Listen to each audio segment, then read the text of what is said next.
Yan, okay. Tuloy natin yung mock exam, no? So, number 21 na tayo. So, baba ko lang to. So, sa number 21, so nakalagay dyan, Bill is 10 years older than his sister. Okay, so if Bill was 25 years of age in 1983, in what year could he have been born? So, medyo tricky yung age problem natin. Pero kung titingnan nyo, walang kinalaman yung sister niya sa problem. Because what we are asked is, ano ba yung edad ni Bill? Ang tinatanong, kailan siya pinanganak? Anong year? So, binigyan tayo ng data na Bill is 25 years of age noong 1983. So, para ma-solve natin yan, since 1983 siya pinanganak, ang mangyayari, at 25 years old siya sa 1983, yung 1983 ngayon, okay, babawasan lang natin yan ng 25. Okay, so parang nagsasubtract lang tayo. 1983 minus 25. Ayan. So, 13. So, 3. Magbaborrow tayo ng isa sa kay 8. So, ito magiging 7 na lang to. Ito magiging 13. So, 13 minus 5. This is 8. Okay. Tapos, 7 minus 2. This is 5. And then, 9 yung copy. Tapos, yung 1. So, the answer here is 1958. Okay?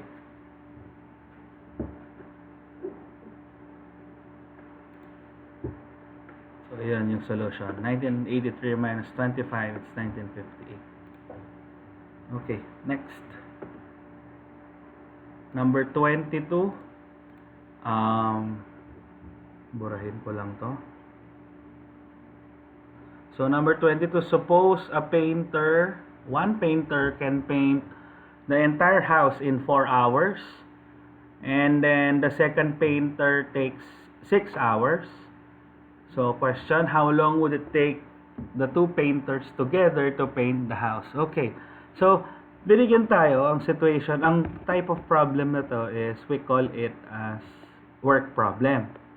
So, meron tayong isang painter, kaya niyang tapusin yung isang job in 4 hours. The other painter can finish it in 6 hours. So, kung nagtulungan sila, most likely, no?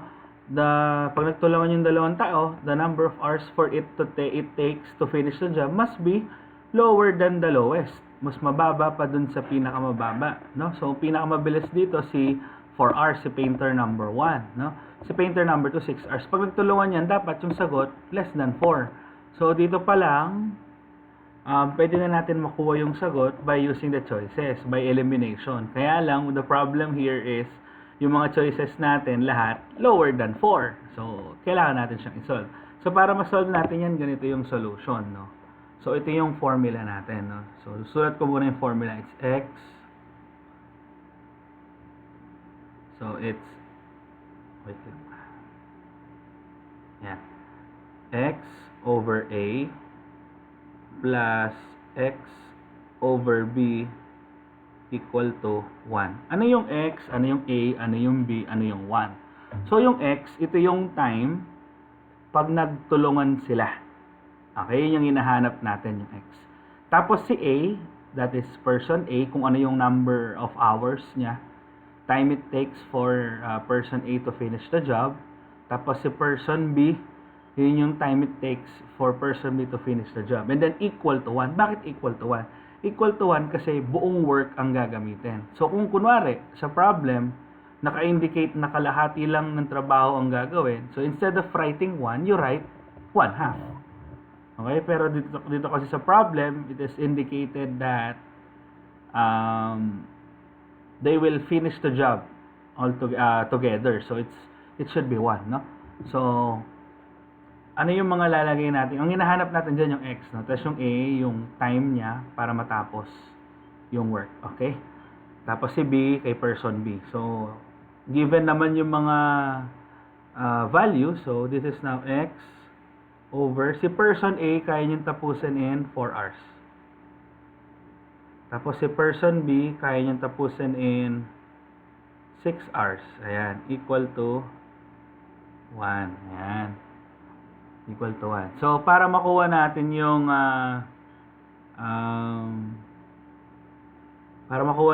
x, kailangan natin i-multiply yung buong equation by itong buong to. I-multiply natin by the LCD. So, ano ba yung LCD ng 4 at saka 6? So, later on, bibigyan ko rin kayo ng shortcut paano kunin yung LCD faster. Okay? Pero in this case, ang LCD po ng 4 tsaka 6 is 12. So, i-multiply natin siya both sides of the equation by 12. So, multiply natin to ng 12. I-multiply rin natin to ng 12. Yan. So, mangyayari, 12x divided by 4, didistribute natin to. So, 12x over 4, 3x na lang. Kasi 12 times x, 12x, divided by 4, 3 na lang yon. Plus, oh, by the way, bakit plus pala? Plus kasi nagtulungan sila. Ngayon, kung di sila nagtulungan, minus yan. For example, meron tayong problem na swimming pool, dalawa yung pipes, or tatlo yung pipes, sabihin natin. So, mangyayari, magdadagdagan pa ng isa yan. So, x over a, plus x over b, plus x over c, and so on. Kung marami sila nagtutulungan. Ngayon, kung pipes yan, yung dalawang pump, finifill nila yung swimming pool, tapos yung other pump, dinidrain niya. So, instead of plus, dapat minus yung nagdidrain. Kasi, hindi naman siya nakakatulong sa trabaho. Okay? So, 12, tuloy natin. So, 12 times x, that is 12x, divided by 6. 2x na lang to. Okay? 2x. Ayan. And then, 12 times 1, this is equal to 12. Ayan. So, 3 plus 2x, this is now 5x equal to, tapos 12. Ayan. Para makuha natin yung x, divide both sides by 5. Divide both sides by 5. Okay. Binigyan ko na kayo ng shortcut kung paano mag-divide by 5, right? Dun sa mga previous videos. Pag nag-divide kayo ng 5, ang gawin nyo, doblehin nyo yung number. So, yung 12, doblehin natin. So, it's 24. Okay? Ngayon, yung 24, mag-move tayo ng isang decimal place to the left. So, ang x natin ngayon ay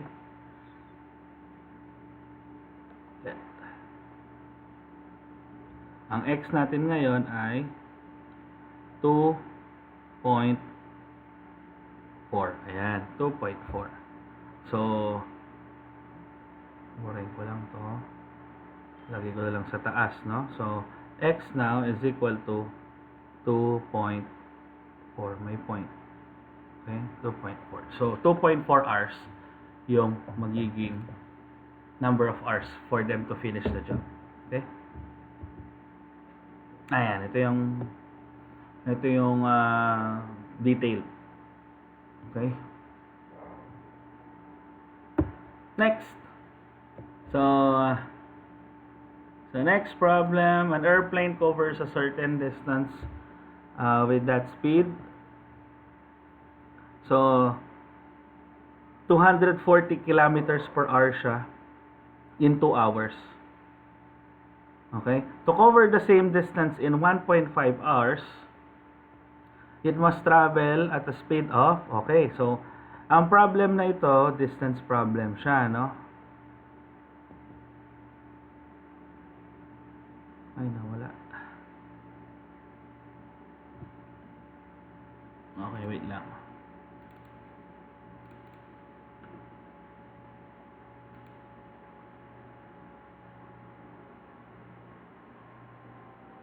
So, it's a distance problem. So, we have here an airplane that covers a certain distance at a speed of 240 kilometers per hour in 2 hours. Para makover niyo yung same distance, kailangan na mas mababa yung number of hours. Siyempre, kung gusto mong mas konti yung time of travel mo, dapat mas mabilis ka, di ba? So, dapat yung ano natin, yung speed natin mas mababa, mas mataas kumpara dun sa previous. So, kung 240 kilometers per hour yan before, wait lang, in 2 hours, okay,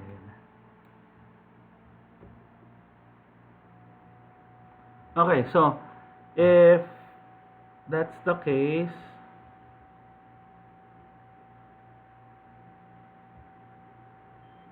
so, ang formula natin para sa distance is just equal to the speed multiplied by the time. Ayan. Kung ano man yung speed niya, multiply mo lang sa time. So, ang given na speed sa atin is 240. So, distance is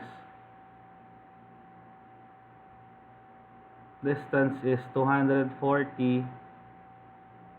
times 2 hours. So, distance now is 480 kilometers. 480 kilometers yun, no? So, hindi pa tayo tapos doon. It's just,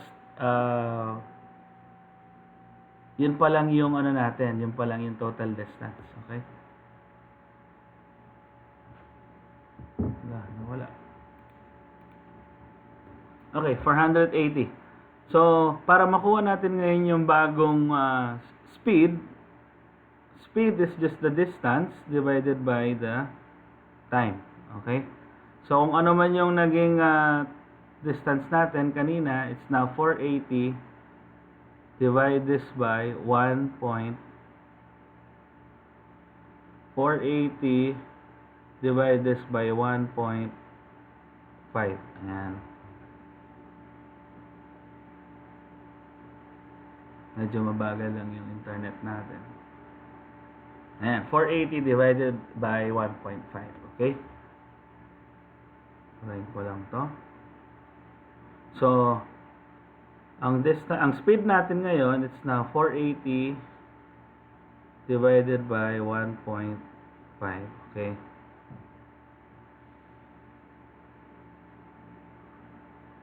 Okay, so, para ma-solve natin yan, so, divide lang natin yung 480.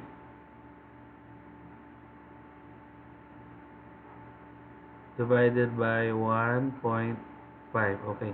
So, may 1.5 tayo. Pag nag-solve tayo ng division, sorry, mabagal ang internet. Ayaw mag-correct ng iPhone. Ayan, 1.5. Ayaw lumabas.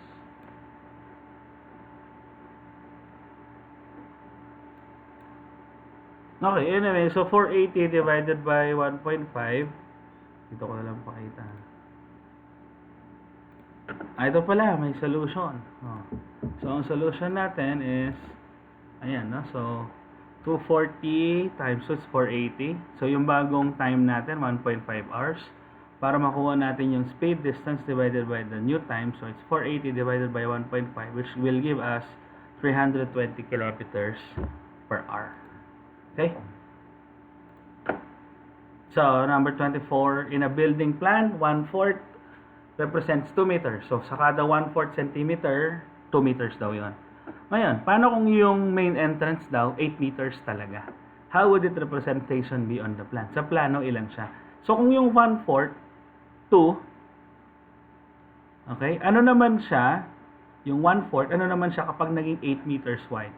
So, ito yung solution natin. Ayan, 1/4 centimeter is equal to 2. And centimeter, hindi natin alam, is equal to 8 meters. So, kung papansinin nyo, para hindi kayo mahirapan, shortcut na lang. Okay, yung 2 naging 8, right? Yung 2 naging 8. Anong ginawa mo sa 2 para maging 8? Anong minultiply natin sa 2? Di ba 4? So, ang gawin natin, si 2 times 4 naging 8. Si 1/4 ngayon, i-multiply din natin siya ng 4.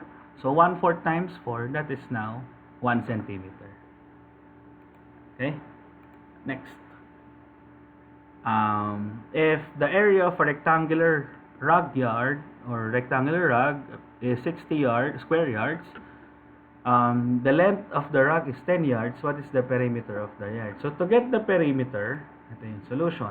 Ang area, given sa atin. Ang length, given din. Ay, ang formula kasi ng area, it's length times the width. Okay? So, para makuha natin yung width, yung area, di-divide lang natin siya ng length. So, 60 yards, 60 square yards divided by 10 yards, that is 6 yards. Okay? So, ang width natin is 6 yards. Ang length natin is 10 yards. Eh, ang perimeter po kasi, ang formula, it's whatever the length, doblehin lang natin. Whatever the width, doblehin lang natin. 2L plus 2W. So, 2 times 10 plus 2 times 6, that is 20 plus 12, 32 yards. Okay? So, yun muna tayo. We have 5 items for today. So, susunod na lang yung iba. Ayusin ko muna yung internet connection dito. Tsaka, yung way of solving. Kasi nahihirapan tayo sa iPhone. No? Don't worry, I'll upload more videos in the coming days. Kaya lang kasi, as of the moment, dahil may nag-start na yung work namin sa university, so nag-work from home na kami, may mga activities kami, so medyo nadidelay tayo, no? Pero in the weekends, I will still upload more videos.